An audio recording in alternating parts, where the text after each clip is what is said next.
we work with a new recipe, beef stroganoff. In our beef stroganoff recipe, we want to make sure that we get together all the right ingredients in the right amount. I have out for us in mise en place a pound of beef over there that I'll be cutting. It calls for a medium onion. My onions are tiny, so I'm going to do 2 of them. My next ingredient, a clove of garlic, minced. We'll have to get that done and off of the main thing. We also are going to need 2 tablespoons of butter, 12 ounces of beef broth, divided 10 plus 2. I'm going to need a teaspoon of dry basil, a teaspoon of salt, 3 tablespoons of flour, a cup of sour cream, 8 to 12 ounces of egg noodles, and 2 green onions sliced thin. In my directions, it tells me to begin with mise en place. It tells me to dice my onion, measure my butter, mince my garlic, slice my green onions and set it aside. Rinse my cutting board and slice my beef and set it aside. These 2 directions are set up this way so that I cut my produce first before placing raw meat on my cutting board. Good, safe practices. It's also going to remind me to divide my broth, measure my basil, salt, and sour cream, and as well measure my egg noodles before I begin. Take some time to clean as I go with good mise en place practices, and then begin by preheating and beginning to boil my water and saute my onion. Today also, team, I will tell you that beef stroganoff very typically calls for mushrooms. So if you are mushroom people, feel free to additionally place on your recipe a package. This is an 8-ounce package of sliced mushrooms. I happen to be a fan of the baby bellas, but if you like just typical button mushrooms, go for it. All right, these mushrooms are going to go in during the onion step. Step 3, right there, when I melt my butter and add onion, I'm going to add my mushrooms at that time as well. All right, let's begin our mise en place. Dice onion, measure butter, mince garlic, slice green onion, set aside. I'll begin with my onion dice. My hands are clean, so I will begin. I have a bowl prepared to put my onion in for setting aside. Step 1. Sure you can see good here, guys. Alright, remember, step 1 is to remove the flour and the root. So I give a quick shave to the root. I keep the garbage close by. Right, and you just stitch that off. Cut the flour, making sure I use cutting motions and not crushing motions, correct? I like to do things all at once, so on this step 2, I'm going to go ahead and cut off the flour. Look at this onion starting to flour again. My elbow draws back, I cut. Perfect. Now, next step, divide down the center as evenly as possible. Clean off the junk. If we clean off the junk at this step, team, it will save us time. Now, if we're working with a tiny little onion like this, or anything with flour, and get rid of that flour, we may have to approach our radius cut a little different, so let's see what happens. This pantry item, this onion, has been hanging out in my fridge a little while, starting to sprout. No biggie, I'll just get rid of that.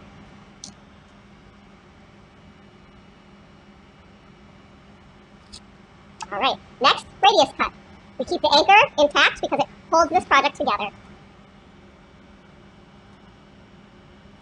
Our instructions said if we could have up to a 1/2-inch slice, depending on you and your family. You might want to keep those onions small. I like to keep them smaller as kind of a flavor enhancer, a secret to my recipe, versus a large piece of onion that people can identify and give opinions about. Just kind of practicing my radius cut all the way around on all of them. I like to do it all at one time.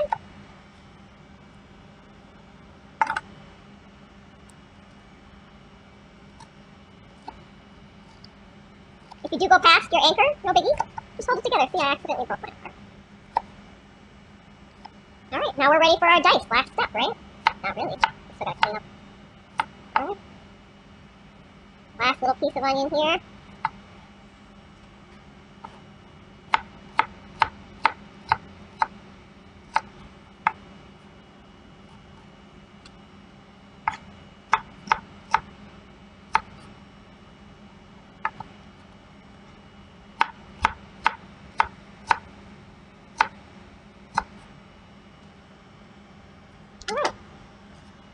One medium onion or 2 tiny onions. Notice I'm using, this is called a bench scraper. I use this to pick up my produce on my cutting board rather than my knife. Keeps my knife from getting dull. Alright, mince my garlic. My recipe calls for a clove. I'm going to do this big old clove of garlic here. I got like a small one and like a medium-ish one, so I'm just going to use both of those. Depending on your garlic tolerance for you and your family, pile it on. If you discover an amount of garlic that you like, a measurement, write it down. Be specific, okay? So now it's time to mince this garlic. You have a couple options for this. You can mince it with your chef knife, Or you can grab a hand tool, a piece of equipment called a microplane. So if you want, you can use this piece of equipment here. It's called a microplane. So that is absolutely an option for mincing. I'll show you one of the two getting minced that way. The other option is with our chef knife. So let's see what that looks like. We'll want to make sure and have a little container ready and set aside so we know we have somewhere to put it. So if we want to use our chef knife, I want you to go ahead. It's got this hard, barky outer layer on it that will not cook soft. So how you're going to get that off is instead of wasting time and picking like this and trying to get it, I want you to take the blade of your chef knife, okay? I want you to place it over the top of your garlic, just like this. And then I want you to take your palm, like this, and I want you to apply pressure to the garlic, pushing straight down. You are not wiggling your hand or anything like that. All you're doing is busting open this piece of garlic here, okay? All you're doing is just busting open this piece of garlic. So now that I've done that, this hull has been broken open for me, and then it's super easy to just pick it off. It just peels off super simple. See how nice and easy that was? Also, I've kind of crushed and I can kind of see the direction that the fibers of this garlic are going. So you can kind of see our first cut is going to actually go along with these fibers here. I'm going to go ahead and trim off that root, that hard part that was attached to the clove. Throw that away. And then, like I said, I'm just going to cut along the fibers this way, and then I'm going to turn it and cut it in real small pieces that way. So basically, it looks very similar to when we make the crosshatch for our onion cut. It's just on a very tiny scale, okay? So I'm just going to go ahead, check it out. I'm going to get up on top of my onion. I can see garlic. I can see exactly what's happening. And I'm going to just make tiny little cuts in this direction after I've already smashed it. And I just notice how they're tiny, and I just slowly feed things in, right? So I have all these tiny little cuts, right? And they're going to just come back together, and I kind of give them a turn, all right? And then this is where the mince happens. We're going for very fine, right? So fine. It's just like emascerated. You can barely even recognize it anymore. And also the trick to this very fine is if we make our cut super small and super deliberate, I don't have to really spend a lot of time going back over it. So notice my cuts aren't happening super fast because I am trying to just carefully make the tiny little cuts that I want to. So I don't have to keep passing over it over and over again and spending additional time. If I just take my time that first try, I generally will just need to pass over it like one more herb cut and I'm good to go. So see how tiny that is? Very fine, right? Very fine. Now, I could go ahead and keep on mincing like this, right? So you can keep going like this for mincing until you're happy, but I'm happy with this. This is very fine. This is small for me. This will look great in my batch of cooking. So we can do that, or we can go ahead and take our garlic here and the other piece, and we can use our microplane. So I'm going to take this piece, and I'm going to just shave off that root that I had to shave off on the other piece. See it? I can cut it, and then now I can grab at that barky layer. And you can see it can be a little fussy, kind of hard to get off. But we do want all of it off because it will not cook down soft. You might be thinking, well, why don't you just crush it, Misty? Well, because I like to be able to have something to like really hold on to when I'm using my microplane. So this is the microplane option. Okay, so here we go, minced garlic. Check it out. See how it comes out the other side, just smashed and very fine as well? What a nice option. Look how fast that is. Look how I can use so much of my product, too. And then when it gets really small, the microplane's not like crazy sharp. I just kind of lay it down.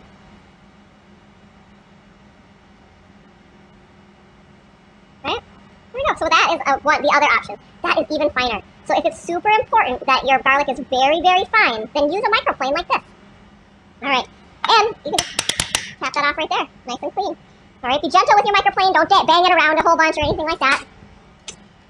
The rest of our garlic, set it aside. Next item to prepare was measure butter. All right, so I can do that. I'll measure my butter. Recipe calls for 2 tablespoons of butter. And I have my stick here. It's already pre-measured. I am not making a baked good, so I'm okay with the impreciseness of the label here. And I'll just cut off 2 tablespoons here. Set it aside. Get this back in the fridge. All right. Next item, green onion, sliced thin. So that green onion, you're going to slice it on the round. It's going to look like little nickels. And you're also going to want to make sure that this green onion's been rinsed in cool water, and then you're going to use friction to make sure that you rub all of the green onion, get it clean, under the running water, use a little friction, and then go ahead and give it a good shake, let it air dry, okay? And then with that, you're going to take your chef knife and cut your green onion. Now, depending on recipe, it really depends on how much of your green onion you're going to use. If I wanted to use zero waste and all of my green onion, I would go ahead and I trim off the root down here. Make sure you can see that real good. And then I go up here and I trim off the top of the flower as well. So I'm just going to line these up, trim off the top of the flower, because it has a little bit of that like wiltiness to it that's not really awesome. So we're just going to get rid of that. Now, for the part that's going to be my garnish, the thinly sliced green onion, I'm going to go ahead and I'm going to line it up like this. I'm going to get up and above my product so I can see how big my onions are. But here, the trick to getting through your green onion is the actual slide on the cutting board. If you just use strength and push down, they end up all sticking together, and it is very annoying. Okay? So the trick to cutting a green onion well is your slide across the cutting board, okay? Slide across the cutting board for me. Get that green onion sliced real thin. They're supposed to be pretty garnished, a nice little pop of flavor, but small, so that it's not an assault of flavor, right? So you're just going to keep on cutting down. Now, what if I just cut one of those white onions or yellow onions, and then I use the rest of the bottom part of my green onion? That could be a good way to extend or use more of my product and not have to waste anything, right? Because typically right here, this is where we're going to stop. We stop here, I set this aside, I maybe put it in a freezer bag, and I use it for something like chicken stock or something like that to boil in awesome flavor. Or I cut it down very small, and I use it with this onion, all right? Your choice, okay? I'm going to save mine in a freezer bag and use it when I make vegetable stocks and stocks, okay? So that's going to go ahead. We want to make sure we get this into a bowl, set aside for directions, right? Grab your bench scraper, not your knife, to pick up the products.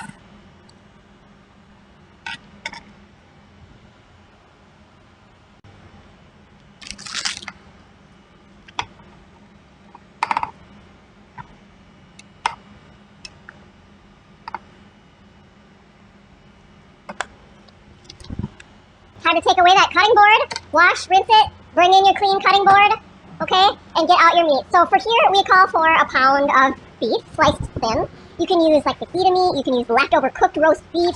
There's all sorts of options for your meat here. It's not a fast and true, it has to be a certain cut. I chose the thin cut sirloin tip steak because tip steak is a pretty great option, and it's got some affordability to it, okay?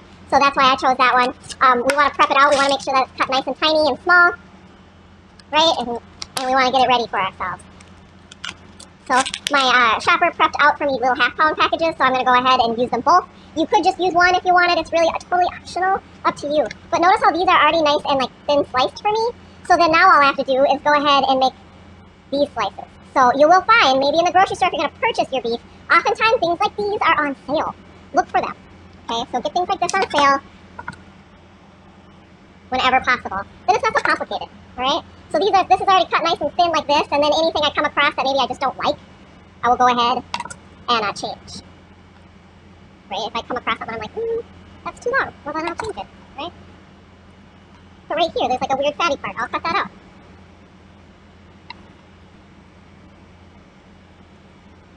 So you see how I'm just going to cut around this little odd part.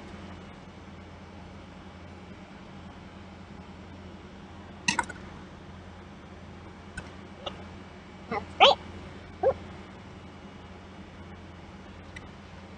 So the knife I'm holding in my hand is no longer actually a chef knife. It's a boning knife, actually, is what it is. It's actually meant for fabricating down like fish and chicken, but it's super sharp, right? It's got some flex to it. So I like working with these because really sharp knives with meat just really works nicely. You notice how I'm able to just draw across with my blade, and I don't have to fight anything because I have a nice, sharp knife.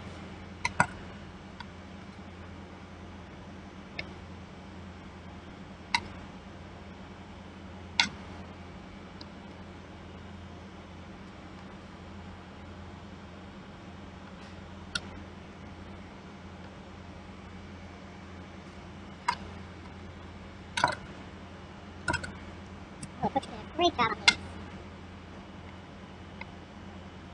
I like them because they're not so lean or fatless that they're going to be flavorless.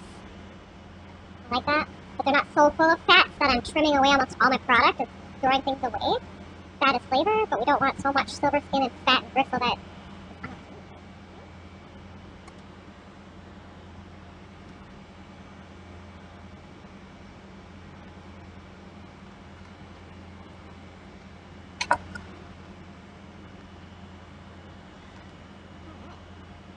stretch.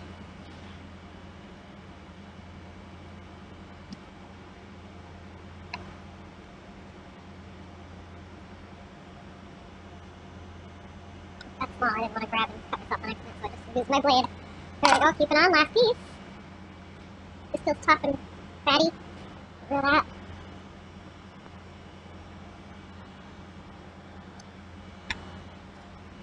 And you're like, what's that brown stuff? Well, it's just air that got to it. It's still fresh and awesome. I picked them up from the store this morning.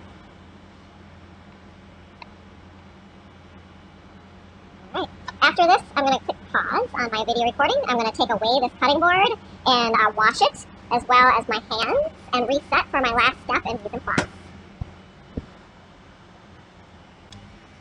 Alright, we're on. We now need to measure and divide our beef broth, measure basil, salt, flour, sour cream, and eggs for our mise en place. I'll begin. Measure and divide beef broth. Okay, so you can use a beef stock from a can, a box, or even a powder form. I have measured, it calls for 12 ounces of beef broth, so I created 1.5 cups, if I can turn this the right direction, or 12 ounces of beef stock. It tells me to divide it 10 and 2. So I have another liquid measuring cup, and 2 ounces is a 1/4 cup, so I'll pour a 1/4 cup of this, and it will be divided and prepared.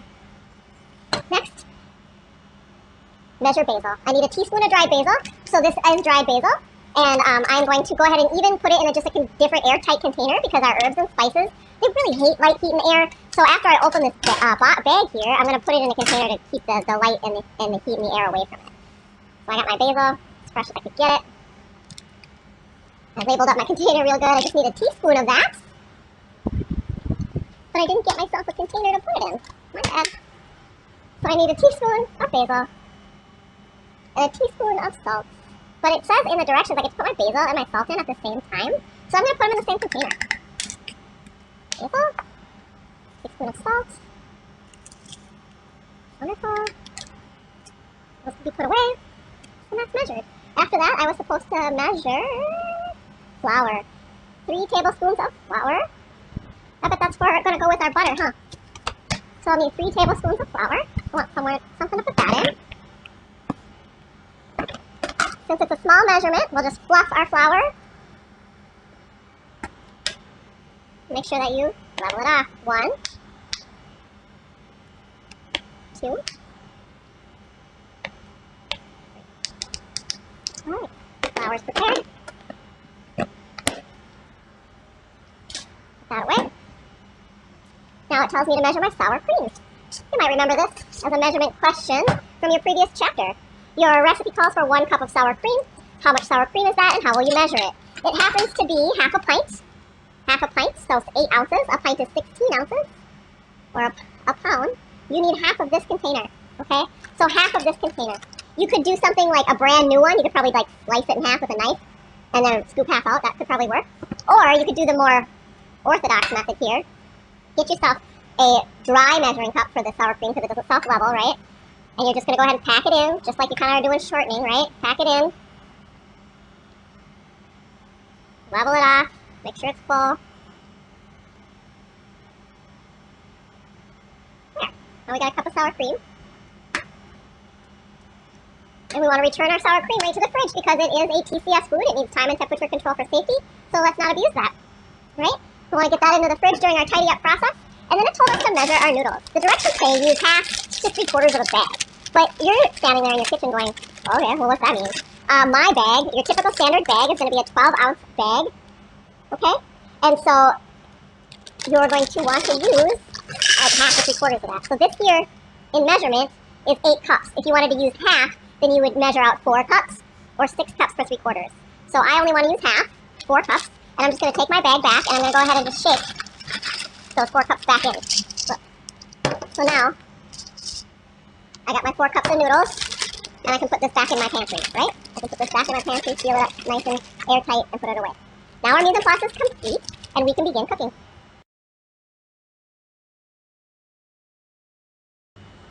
So we've done our mise en place for our beef stroganoff, and it's time to continue on to the actual steps of cooking. So let's get to it. First off, it tells us to begin boiling 6 cups of water. Right, we'll get our 6 cups of water in, along with a teaspoon. What does that look like in your hand, right? A teaspoon of salt. So a teaspoon of salt. Why salt? Because it will season the noodle from the inside out. It won't absorb that whole teaspoon of salt, and it'll make that noodle taste more noodly, right? Without having to put any salt on the outside of it. There's no amount of salt you can coat the outside of that noodle with that will make it taste as good as it had if you had just salted that water. All right. It tells us to begin that. Then it tells us to melt our butter in our pan. So we begin by adding some heat to the pan, get those pores opening up, allow the butter to begin to melt across the pan, filling in those pores, and then it becomes a non-stick pan. So you always want to get your pan hot, then go ahead and heat your fat, and then add your product. If you just chuck things down onto a cold pan, you're going to stick to the pan really badly. So we're going to go ahead and get that going. It tells us here that we're going to add our onion and saute for 5 to 7 minutes before adding our garlic. And like I mentioned in our mise en place video, I am actually going to do mushrooms in my recipe as well. It's a very, very normal ingredient to be in your beef stroganoff, so I'm going to go ahead and show you how I would incorporate it in there. Alright, so we have our butter. It's coming along nicely. It's melted. We're putting that non-stick into our pan by getting it all hot and getting the fat kind of down into those pores. But we don't want this to go so long that the milk solids start to brown, so go ahead and get your onion in there. Notice I'm already spatula in hand. I'm kind of a spatula kind of person. You could use a wooden spoon for this if you wanted to as well. Go ahead and get that down. It's very important that you go ahead now at this step is coat everything in that fat, okay? So just stir it around, get it all coated in that fat, and then this is the part of the process that you go ahead and you just let it cook down for about 5 to 7 minutes. It takes 12-ish minutes to get your water over here to even boil. So you can see why you would want this to kind of be happening at the same time and why you would want your mise en place to kind of be ready as you step up to your oven. You could technically cut your onion and then spin around and cut your beef, but I don't want you cross-contaminating things across your kitchen, so I want you to do things like then clean in between each step. If you start taking too long here, shut your flame off if you need to. If you're over multitasking, just shut off the flame. Okay, so we're going to work these. I'm going to go ahead and get my next ingredient up and ready, read my next part of my recipe, right? So let's do that together. Well, this happens. I started my water. I continue on adding, I'm sauteing. Then I get to add my garlic, and then my beef, and sear the beef. It says, sear both sides of the beef on medium-high heat for 1 minute on each side, long enough to get browning and a little fond. The goal is not to cook it through. Okay, so I'm just searing. I'm working with my recipe, I'm following directions, and I'm working to understand things. It says I don't have to cook it through. And that makes sense because I have all sorts of other cooking and simmering that's going to happen down here, right? Alright. See some browning beginning to happen. Got great sounds beginning to happen.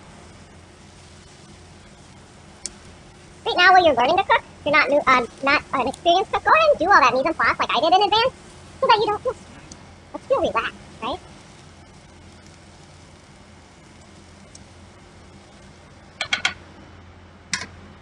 Garlic comes next. I've already got that ready.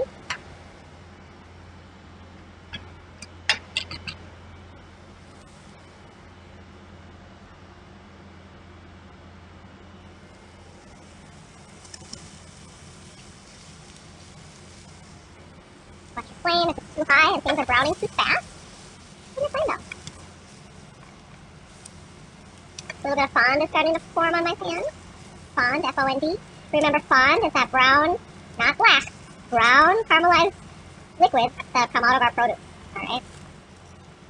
Fond is good. Fond is flavored salad.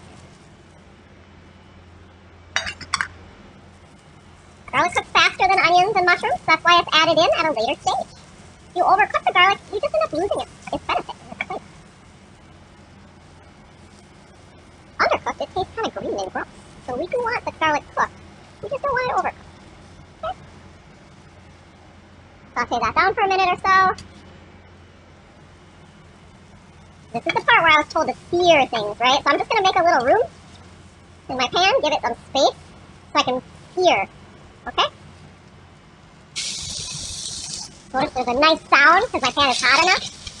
Spread it out.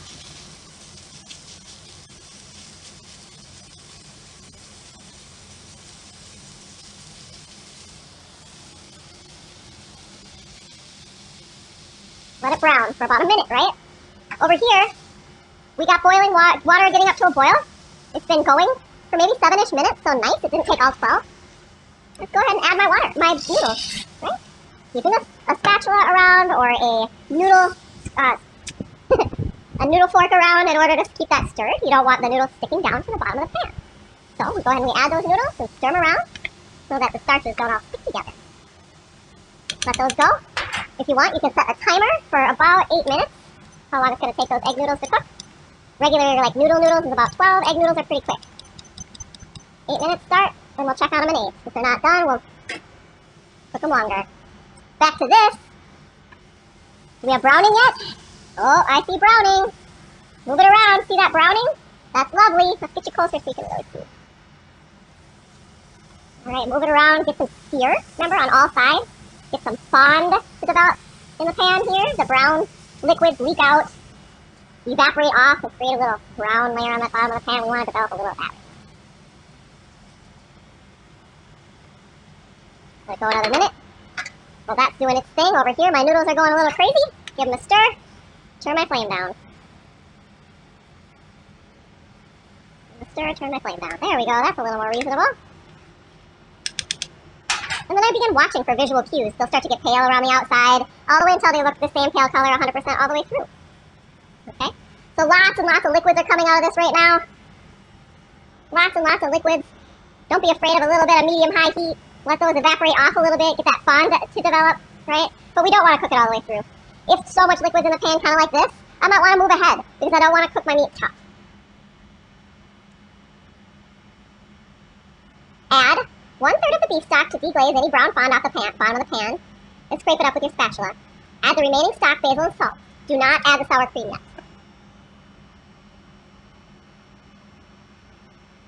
Okay, so I have my 10-ounce portion here of beef stock. I want to see if I have any fond that I need to deglaze off first. I kind of think that right now these liquids are doing fine for me. Oop, I see some fond developing over here. Get that off. Use the liquids to clean it up and return that flavor to our dish. Alright, it tells me I can add the remaining of the stock along with my salt and basil, but not my sour cream. Alright, now it tells me to reduce the heat to low and simmer it for 10 whole minutes. Alright, 10 whole minutes. I'm going to let this on a low heat, reducing the heat to low and simmer. That means the visual cue here, look at, my pan isn't aggressively bubbling, is it? It's just got like a little bit of activity and energy along the outside, along in the pan, but nothing crazy, right? No aggressive boil happening right here. That is not simmer. We're not boiling, we're simmering. Simmering happens at around 190 degrees. It's a real low energy activity. The act of searing this beef and then simmering it will help tenderize it, okay? So let that go 10 minutes. I'll hit pause on a recording so that you don't have to hang out and stare at this for 10 minutes. I'll be back in 10. Alright, about 8 minutes has passed. Great things are happening here in this pan, but over here, in this pan, we're at like the 5-minute mark. I still have 8 minutes to go, and 3 minutes to go, sorry. And I think these are done. So I look at these, and they are the same color all the way across. They're limp, and then I just get brave and I go and I grab one, and I taste it. It was done. It was firm to the tooth. But if you're not sure, you can also do things like break this all open, and it's got like, I had tug to it. I could smash it with my finger, but it wasn't mashed, so this is ready. So it's time for me to drain this off and just hold it to the next part. So I'm going to go to my kitchen sink. I have a little weird setup here in the lab so that I don't have to walk away. We're going to drain that off and head back over to our dish. 10 minutes of simmering has occurred, and it tells me next to add my egg noodles. It tells me also to mix 3 tablespoons of flour into my 2 ounces of beef broth. After my 10-minute simmer, I get to add that. You know what that's going to do? It's going to make our bed thick. That's what's going to happen. It's going to make these liquids super thick. Okay? So I have my beef broth that I set aside, and I have my flour, and I'm just mixing these in. It's kind of pasty and gross at first, and then it all works out.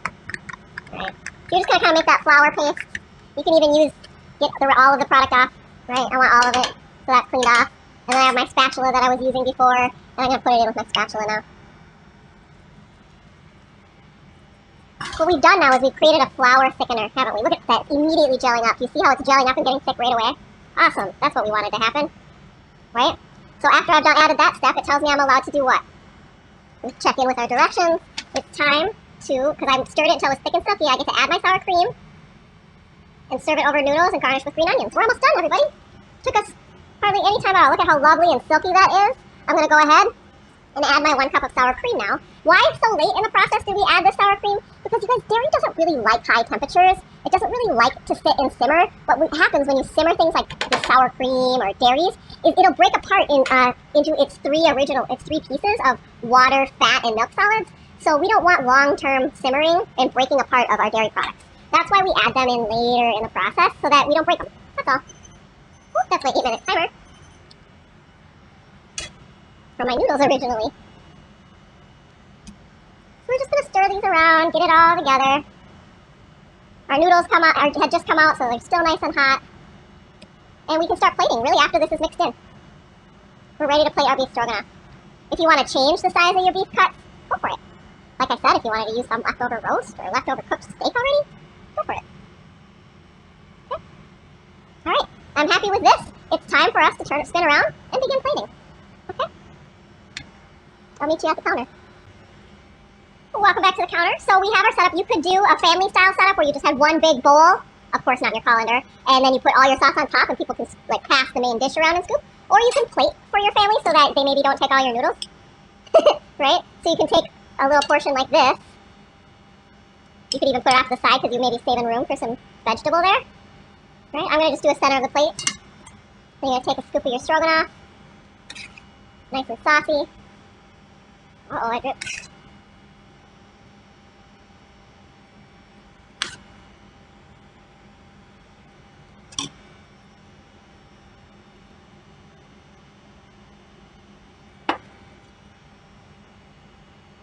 Alright, lovely. And then we send it out. Enjoy, everybody.